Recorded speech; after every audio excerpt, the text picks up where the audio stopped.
Hello and welcome to another ATP Geopolitics video with myself, Jonathan MS Pearce. This is a frontline update for the Ukraine war for the 30th of March 2023. Let's get straight to it. Before I go to the northeast opening sector of the map, let's just go to the ISW to say that Ukrainian Defense Minister, I reported this in the news this morning, Defense Minister Alexei Reznikov stated on March 27th that Ukrainian forces may be planning to launch a counteroffensive in April or May, depending on weather conditions.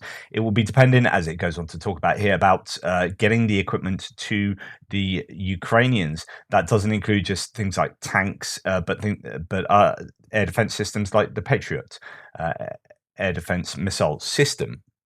And of course, they need to protect from Russian aircraft. They need to take out with artillery and missile attacks. They need to take out strategic targets like air defense systems themselves, doing suppression of enemy air defenses. All of this stuff, they need to shape the battlefield, and they need to have their trained troops ready to go. And the equipment isn't yet in Ukraine, and the troops aren't fully trained on it yet either. So I cannot see this counteroffensive or counteroffensives beginning to take place until indeed April or May. Well, we're almost in April now, so I can't see it really happening before May. But there you go. That's my opinion. Right, let's go to the northeast. So that's Kupiansk to Svatova to Kreminna. This axis down here. Not a great deal of news to report. On my map, it looks like this. There's been shelling, quite a lot of shelling. From the Russians have been shelling a fair amount. Yeah, Kupiansk. Let's go to the ISW. The Institute for the Study of War, American military think tank, says limited attacks along all of the lines. So we've got Krokhmalna, which is northwest of Svatova towards Kupiansk area, Novoselivska around Svatova, Stelmakivka, Bilorivka, now going further down south, Verkhnoko-Mianska, Vimika. So this is going towards Bakhmut and Brestova. So those are the places that have been claimed that there have been limited attacks. Right, Ukrainian Eastern Group of Forces spokesperson Cherevati stated on March 28th, so that's now 2 days ago, that Russian forces continue to use classic army tactics with a considerable number of armoured vehicles in Kupiansk-Liman direction. A Russian mill blogger posted footage on March 28th purportedly showing the 3rd Guards Spetsnaz brigade operating near the Svetsky Donetsk River south of Kreminna. So this is this footage. I won't play it to you because it is got lots of loud music and I can't change the sound on Telegram on a browser. It's really annoying. But anyway, it's just a tiny little boat getting blown up in the river. No geolocation of that. So it is just basically that the Russian Spetsnaz, their special forces, are operating in the Svetsky Donetsk River area. So nothing really to report up here. Coming all the way down, there is activity Stelmakivka and Novoselivska, which is there near Kuzumivka. As we come down, we approach the forest. So this is the Svetsky Donetsk River, goes all the way along here. Meanders about here, and you can see lots of meandering and areas where that could take place. So somewhere from here to here, somewhere around here, that boat has been blown up. Well, there you go. There have been claims that there are advances for the Russians towards Torska. That could be what I updated my map with yesterday, rather than being something that happened yesterday, probably 2 days ago, just reflecting that. And advances of the Ukrainians in the Bilorivka area. But the ISW says of both of those claims, ISW has not observed visual confirmation that supports a Ukrainian advance near Bilorivka or Russian advance near Turska. However, I have updated that on my maps. Most mappers seem to have reflected those claims. Claims that there are unsuccessful Russian attacks. This is coming from a Russian mill blogger. Unsuccessful Russian attacks near Terny, Nevska, and Makivka. Those are all in this kind of area. Terny, Makivka, Nevska there, and Makivka there. So attacks towards that direction from Chervono Popivka, Ploshchanka area. The Russians are attacking from there to the west unsuccessfully, but again, that is not unusual. Now, today there were claims that there are only 60 attacks right up and down the front line. So if you look at these the war mapper map, 60 attacks from basically here down to there. Right, if you've got 60 attacks, that doesn't include artillery shelling, but 60 attacks, that's not a lot. When you're talking about in Bakhmut alone, there have been days where there have been that many or more attacks just in one town area. So 60 along the whole front line means that things have really quietened down, and that is a sign of culmination, potential culmination. Right, okay, let's go towards Bakhmut now. I mentioned Vuhledar, so that's this one to the west there. There is activity, unsuccessful attack around there, or repelled attacks. And we get down to the northerly area and Bakhmut itself, and then south towards Avdivka. And remember, the two highways coming in, the O0506, T0504 highways coming in north and south, that are vital for the Ukrainians to keep open. Let's just see what the ISW says in summing up the area. So Russian, basically there are repelled attacks all around the place as per normal. The Russians are trying to conduct offensive operations near Kreminna. That is to open up this northern road. So if we zoom in, Kreminna is there. This northern road is still open and still usable, although it is dangerous. So the Russians are trying to push back there, and as well in the south near Avdivka. A Russian mill blogger claimed on March the 28th that Wagner fighters are intensifying their offensives within Bakhmut itself because conventional Russian forces strengthened Russian positions north and south of the city to defend against potential Ukrainian counterattacks, supporting ISW's assessment that conventional Russian elements are likely increasing supporting Wagner operations in this area. The UK MOD reported that Russian forces are continuing to conduct assaults on Bakhmut at a reduced tempo in comparison to recent weeks. I mean, it certainly seems that they have reduced their tempo of attacks in and around Bakhmut. We are hearing of fewer advances, certainly to the north and indeed to the south. We heard that in Mayorsk, just to the south, yesterday, they had absolutely no orders to do anything. The troops around there, that's coming from Denis Pushilin himself, who's in charge of DPR, I think. So there does seem to be something of a culmination. The number of attacks is reduced in the Bakhmut area, but they are still making gains in the city itself. There doesn't seem to be any gains north, where they were making quite quick gains on successive days, sort of 2 weeks ago. That has slowed down, and we're not seeing any advance there. But inside the city, there is advance, although this is not agreed upon by all mappers. So let's go back to finish off the ISW. So the Ukrainian General Staff acknowledged that Russian forces conducted partially successful assaults on Bakhmut, but did not specify the details of those assaults. ISW has assessed that Wagner Group forces likely occupied the Azom industrial complex in northern Bakhmut and made additional gains in the city on March the 28th. Now, if we go to the War Mapper map, it says that there are no confirmed changes to control since the last update. But Syriac Maps says there is. The pro-Ukrainian mapper, Deep State Map, doesn't show any changes of territory. They do have a little bit more of the Azom industrial complex here controlled. That's Deep State Map. But ISW, interestingly, saying that likely that the Russians control all of it. Now, I don't know how far all of it stretches, really. So if we come in to look at this, I have this in line with Syriac Maps. Deep State Map has the line going across here. So they have just recognized that the Russians have taken this small building there, that they did have it holding out, that building like that. They now have, I think, it going something like that. That's Deep State Map. So if we look at Syriac Maps gains, as you can see there, they are claiming again yesterday that the Russians have made small advances in the Selishir district and adjacent houses to the Azov military complex. So here, I have updated my map in accordance with that. That is not confirmed with ISW or pro-Ukrainian sources. Going further south here, Situation south of Bakhmut city. Russian army, according to Syriac maps, again pro-Russian mapper, made new advances north of Mariupolska and Shryoka, as well as some houses north of the market. Meanwhile, clashes with the Ukrainian army are taking place close to Bakhmut administrative building.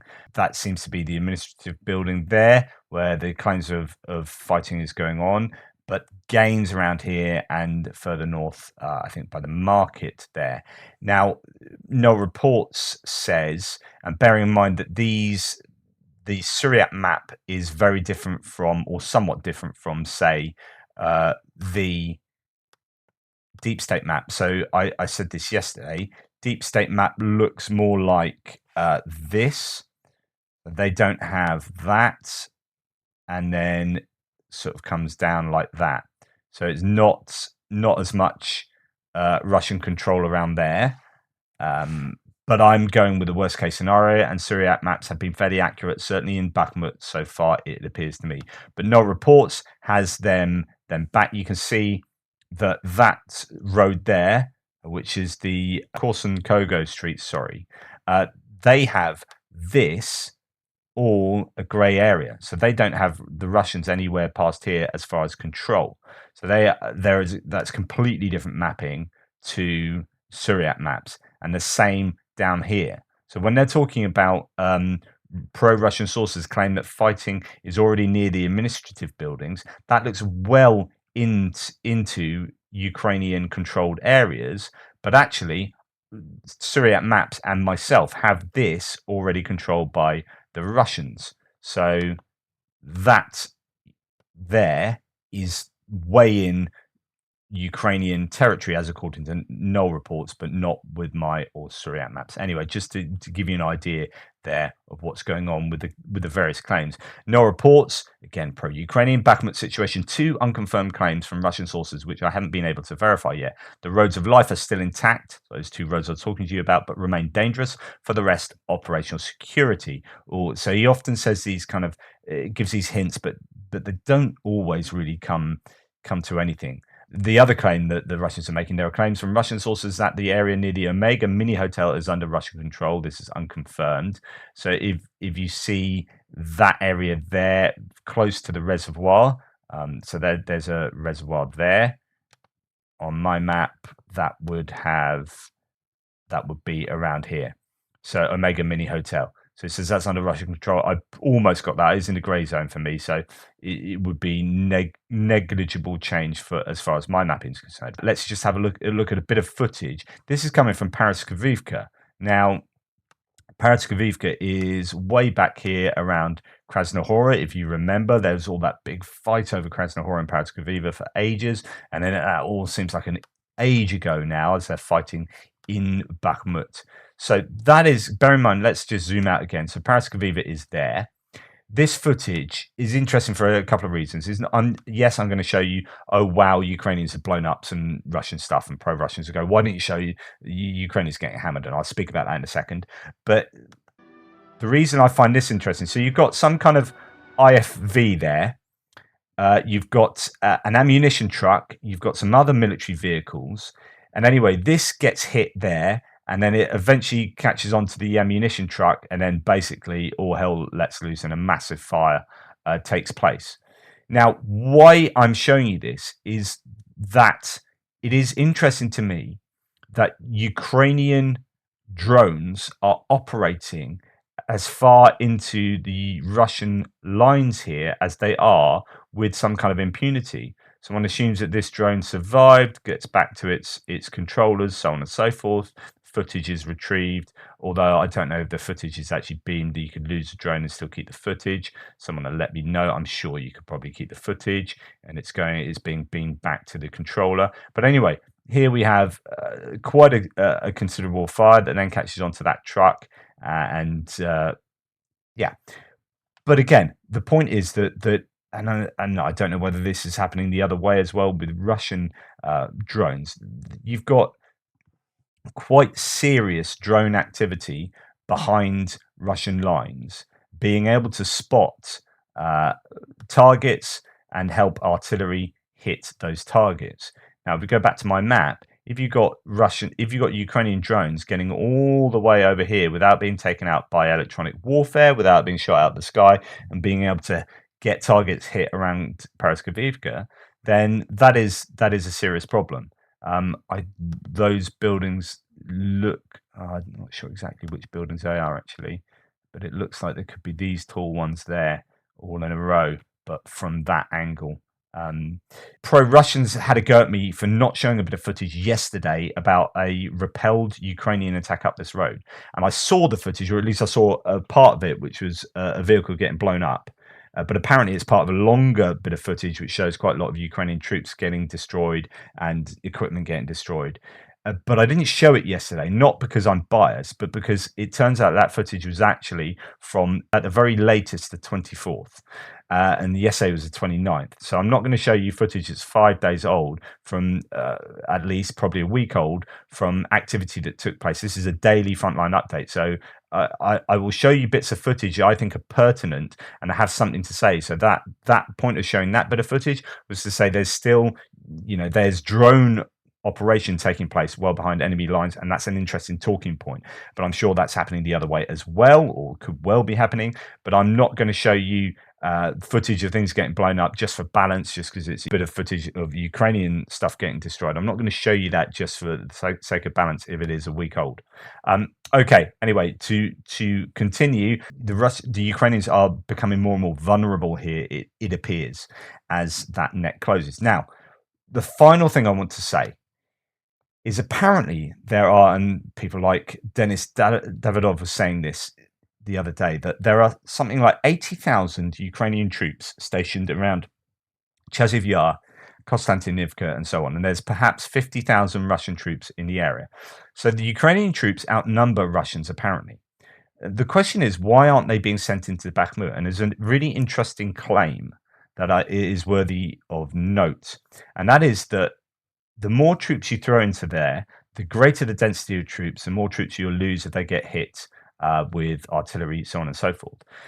The claim is that there's basically the maximum amount of Ukrainian troops you can get here are there. The question is, why aren't they sending in all their troops? Well, one, they'd lose them. Two, the attrition to do an attack in this area for the attacking force would lead to higher attrition rates for the attackers. So what's the best way to attrit the Russian forces down is to do it defensively. And yes, you might cede territory in doing that. But if you were to use, the Ukrainians would need something like 150,000 to do a successful 3-1 attack to take back all this area, right?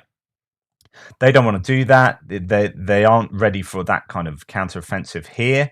And actually, it isn't the best way of using their troops. One theory is that defensively attriting the Russians is the best way to basically beat the Russians here. You get them to exhaust themselves by committing to an urban offensive in this area.